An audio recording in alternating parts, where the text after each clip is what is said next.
Hi, അപ്പോൾ ഇന്നത്തെ പ്രഭാത ഭക്ഷണം കേട്ടാ നല്ല ഇഡ്ഡലി, ചൂടുള്ള സാമ്പാറും അതിനോടൊപ്പം തന്നെ നമ്മുടെ സാധാ കട്ടൻ ചായ. ഇഡ്ഡലിയും സാമ്പാറും നല്ല കോമ്പിനേഷനാണ്. ഉണ്ടോ, രാവിലെ ഒരു ഇഡ്ഡലി സാമ്പാറും കഴിച്ചാണല്ലോ വേറെ വൈബ.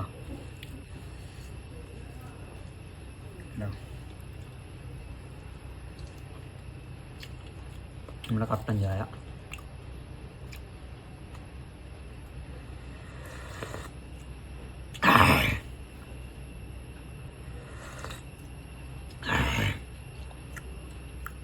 വെണ്ടയ്ക്ക നല്ല പോഷകാഹാരം കേട്ടോ.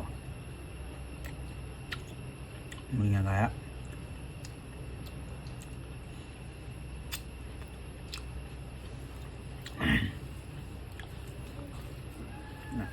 എല്ലാം പറഞ്ഞ് മിക്സ് ചെയ്തിട്ട്